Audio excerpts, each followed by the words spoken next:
Hello ವೀಕ್ಷಕರೇ, ನಾನು ರಫ ಮಂಚಿ. ಹೊಸ ಶಬ್ದಕ್ಕೆ ಸ್ವಾಗತ. ಮಲೇಷ್ಯಾದ ಪ್ರಧಾನಿ ತಮಿಳುನಾಡಿನ ಮುಖ್ಯಮಂತ್ರಿ ವಿಜಯ್ಗೆ ಇದು ರೀಲ್ ಅಲ್ಲ, ರಿಯಲ್ ಲೈಫ್ ಆಗಿದೆ ಎಂದದ್ದು ಯಾಕೆ? ತಮಿಳುನಾಡಿನ ಬಿಜೆಪಿ ಡಿಎಂಕೆಯ ಉದಯನಿಧಿ ಸ್ಟಾಲಿನ್ರನ್ನು ತಮಿಳುನಾಡಿನ ರಾಹುಲ್ ಗಾಂಧಿ ಎಂದು ಕರೆದದ್ದೇಕೆ? ವಿಜಯ್ 200 ಯೂನಿಟ್ ಕರೆಂಟ್ ಫ್ರೀ ಕೊಡ್ತಾರಾ? ಮುಂದಕ್ಕೆ ವಿವರಿಸ್ತೇನೆ.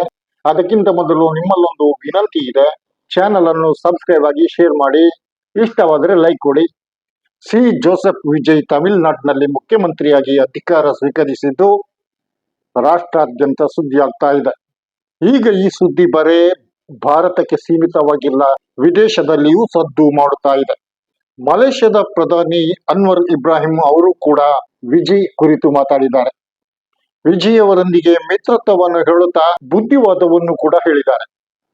மாண்புமிகு பேரவைத் தலைவர் அவர்களே,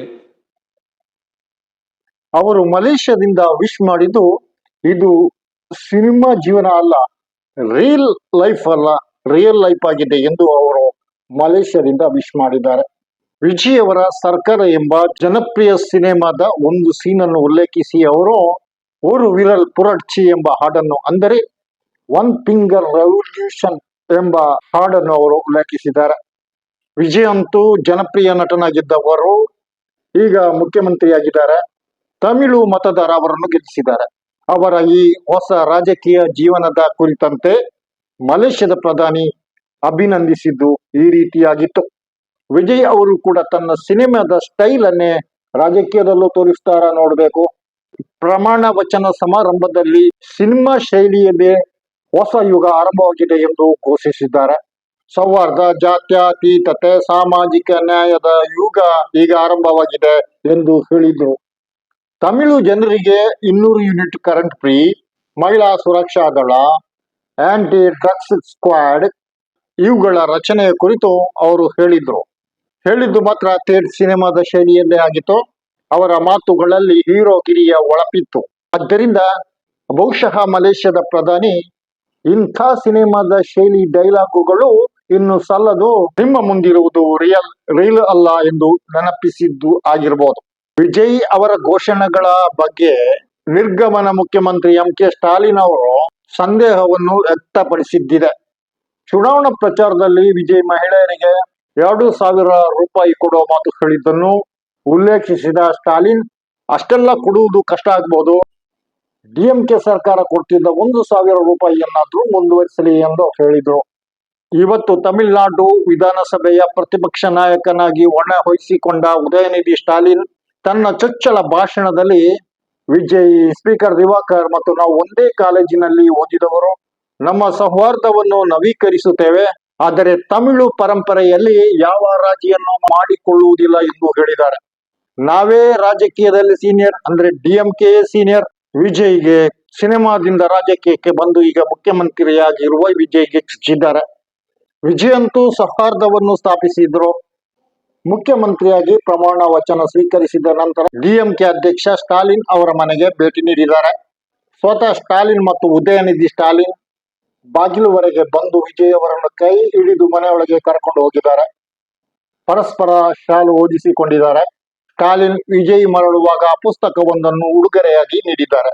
ನಾವು ರಾಜಕೀಯವಾಗಿ ಹೋರಾಟ ಮುಂದುವರಿಸುವಾಗಲೂ ತಮಿಳುನಾಡಿನ ಅಭಿವೃದ್ಧಿಯಲ್ಲಿ ಸರ್ಕಾರಕ್ಕೆ ಸಂಪೂರ್ಣ ಸಹಕಾರ ನೀಡಲು ಸಿದ್ಧ ಎಂದು ಉದಯನಿಧಿ ಸ್ಟಾಲಿನ್ ಹೇಳಿದ್ದಾರೆ.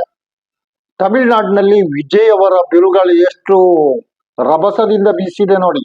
ವೀಕ್ಷಕರೇ, ಅಣ್ಣಾ ಡಿಎಂಕೆ ಎರಡು ಬಣವಾಗಿ ಒಡೆದಿದೆ. ಅಣ್ಣಾ ಡಿಎಂಕೆಯಲ್ಲಿ ವಿಜಯ್ ಅವರಿಗೆ ಬೆಂಬಲ ಸೂಚಿಸಲು ಕೆಲವರಿಗೆ ಇಷ್ಟ ಇತ್ತು. ಆದರೆ ಮಾಜಿ ಮುಖ್ಯಮಂತ್ರಿ ಎಡಪ್ಪಾಡಿ ಪಳನಿಸ್ವಾಮಿ ಅವರ ನೇತೃತ್ವದ ಗುಂಪು ಖಡಖಂಡಿತವಾಗಿ ವಿರೋಧಿಸುತ್ತಿತ್ತು. ಹೀಗಾಗಿ ವಿಜಯ್ ಪರ ಎಐಡಿಎಂಕೆಯ 30 ಶಾಸಕರು ನಿಂತಿದ್ದಾರೆ. ಪಳನಿಸ್ವಾಮಿ ವಿರುದ್ಧ ಬಂಡೆದ್ದಿದ್ದಾರೆ. 30 ಶಾಸಕರ ಬಣಕ್ಕೆ ಪಿ ವೇಳುಮಣಿ ಮತ್ತು ಸಿ ಷಣ್ಮುಗಂ ಅವರ ನೇತೃತ್ವ ಇದೆ. ಪಳನಿಸ್ವಾಮಿಯವರಿಗೆ ಇರುವುದು ಕೇವಲ 17 ಶಾಸಕರ ಬೆಂಬಲ ಮಾತ್ರ ಆಗಿದೆ. ತಮಿಳುನಾಡಿನಲ್ಲಿ ಇಷ್ಟೆಲ್ಲಾ ಬೆಳವಣಿಗೆಗಳು ನಡೆದರೂ ಬಿಜೆಪಿ ತನ್ನ ಚಾಳಿಯನ್ನು ಬಿಟ್ಟಿಲ್ಲ. ಅಲ್ಲಿನ ಬಿಜೆಪಿಗೆ ಈಗಲೂ ಉದಯನಿಧಿ ಸ್ಟಾಲಿನ್ ವಿಲನ್ ಆಗಿಯೇ ಎದ್ದು ನಿಂತಿದ್ದಾರೆ. ಬಿಜೆಪಿಯವರು ಹೇಳುತ್ತಿರುವುದು ಉದಯನಿಧಿ ತಮಿಳುನಾಡಿನ ರಾಹುಲ್ ಗಾಂಧಿ ಆಗಿದ್ದಾರೆ. 2023 ಮೇ ತಿಂಗಳಲ್ಲಿ ರಾಹುಲ್ ಗಾಂಧಿ ಅವರು ಅಮೆರಿಕಕ್ಕೆ ಭೇಟಿ ನೀಡಿದ ಸಂದರ್ಭದಲ್ಲಿ ಮೋದಿ ಅವರು ತಂದಿದ್ದ ಸೆಂಗೋಲನ್ನು ವ್ಯಂಗ್ಯವಾಡಿದ್ರು. ಕಾಂಗ್ರೆಸ್ ರಾಮ ಮಂದಿರ ಉದ್ಘಾಟನೆಯನ್ನು ಬಹಿಷ್ಕರಿಸಿತು. ಉದಯನಿಧಿ ಸನಾತನವನ್ನು ತಮಿಳುನಾಡಿನಿಂದ ಉಚ್ಚಾಟಿಸಬೇಕೆಂದು ಹೊರಟಿದ್ದಾರೆ. ಆದ್ದರಿಂದ ಈ ಉದಯನಿಧಿ ತಮಿಳುನಾಡಿನ ರಾಹುಲ್ ಗಾಂಧಿ ಆಗಿದ್ದಾರೆ. ಆದರೆ ಚುನಾವಣೆಯಲ್ಲಿ ಅವರಿಗೆ ಜನರು ಪಾಠ ಕಲಿಸಿದ್ದಾರೆ ಎಂದು ತಮಿಳುನಾಡಿನ ಬಿಜೆಪಿ ವಕ್ತಾರ ಮಾಜಿ ಕಾಂಗ್ರೆಸ್ಸಿಗ CR ಕೇಶವನ್ ಪ್ರತಿಭಟಿಸುವ ಧ್ವನಿಯಲ್ಲಿ ಹೇಳಿದ್ದಾರೆ. தமிழ்நாடு மக்களை பிரிக்கும் சனாதனம் நிச்சயம் ஒழிக்கப்பட வேண்டும். நன்றி, வணக்கம். ಇದು ಬಿಜೆಪಿಯ ಕೋಪಕ್ಕೆ ಕಾರಣವಾಗಿದೆ. ವಿಜಯ್ ಅವರ ಮುಖ್ಯಮಂತ್ರಿ ಅಧಿಕಾರ ಸ್ವೀಕಾರ ಕಾರ್ಯಕ್ರಮವನ್ನು ಉಲ್ಲೇಖಿಸಿ ಮಲೇಷ್ಯಾದ ಪ್ರಧಾನಿ ಸಂತಸವನ್ನು ವ್ಯಕ್ತಪಡಿಸಿದ್ದಾರೆ.